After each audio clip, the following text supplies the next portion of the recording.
Since Bola Ahmed Tinubu assumed office as the president of Nigeria, nothing seems to work. That is, to many people, including myself. I've not seen anything working tangible in this government.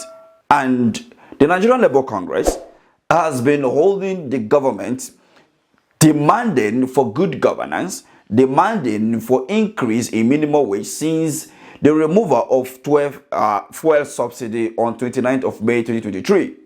The president never deemed it fit to look at the issues and how to, tackle the issue of hunger and the impact of the removal of fuel subsidy. There have been a lot of conversation to that. But the issue here is not about how they remove fuel subsidy and the issue between the labor union and the president or the federal government. The issue here is how the government has been able to adhere or address the issues being raised by Nigerians. Remember that on the 1st of August to 10th of August, there were protests cutting across Nigeria. And what the government did, even after 3 weeks of notification to them that they were going to hit the street in protest for bad governance in Nigeria, was to engage traditional rulers, religion leaders, as well as security agency and some stakeholders according to the government. And all the message that we're passing is to tell Nigerians not to protest. That Nigeria is in a volatile state. If you protest, it will lead to destruction and all of that. Of which it happens because of the unprofessionalism of the Nigerian police force. You bloody well listen to me. As a professional police officer, you bloody well. Hey, gentlemen, somebody record what I'm saying. So that when I'm going to charge you, I will charge you even to your first headquarters. I say stop shooting. I've appealed to people. They should move back. You people continue shooting firing tear gas. I say move your vehicle behind the Air Force vehicle so that I'll serve as a buffer between you and these people. Your guys are finding you have refused since how many minutes I've been here.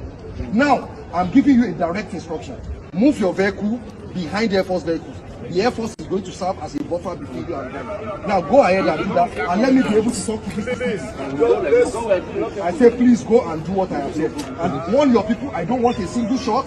I don't want a single tear. That which you can see in that last video.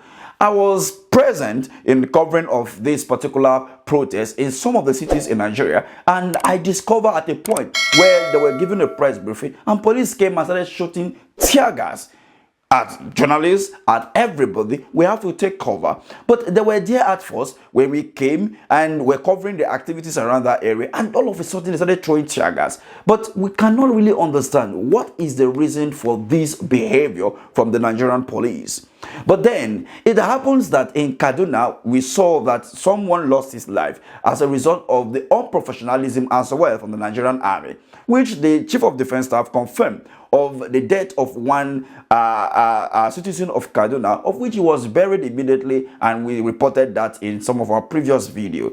But however, the issue here is the fact that the government is now arresting journalists, and even during the protest, we saw the chairman of the Nigerian journalists in Abuja being harassed, tried to be arrested in Abuja at the secretariat on the first day of the protest. We talked about this in our last videos, which you can actually check here. So the question here is this: why is it that the government is going after people speaking the truth or reporting what is actually happening?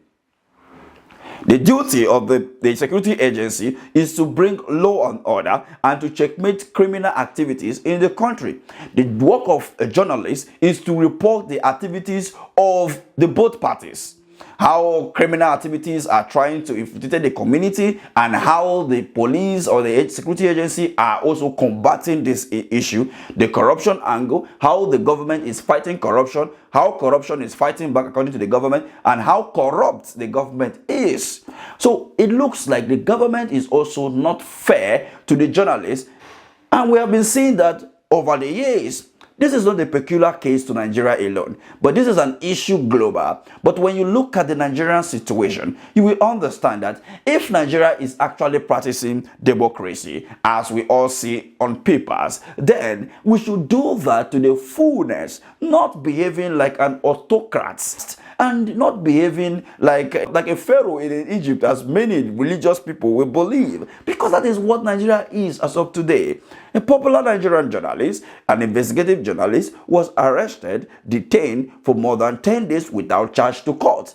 David Hondeyo made it public on X, formerly Twitter, that, him alongside Sowore Deji, a human rights lawyer and activist, as well as FIJ and his team, were able to verify that Oppress Nigeria, which is the popular name on X and other social media platforms, whose name is Isaac, microbiologist who turned journalist, was arrested and detained at the state CID in Abuja.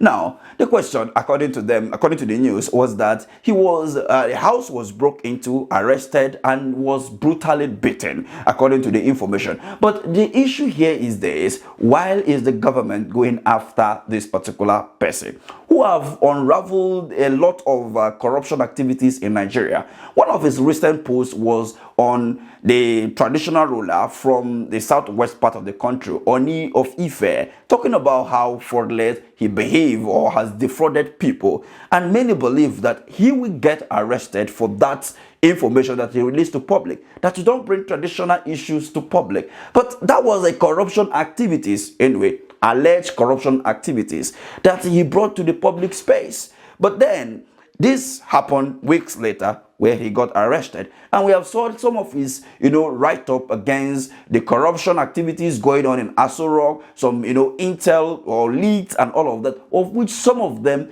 you find out that at the end of the day they came to pass. At the end of the day they get verified, and it happens that even government themselves adjust and arrest or even address some of those issues. But now he has been arrested. According to Arise editor Rufai, he said that arresting a journalist and not suing or charging them to court after 24 hours is not accepted for a democratic government.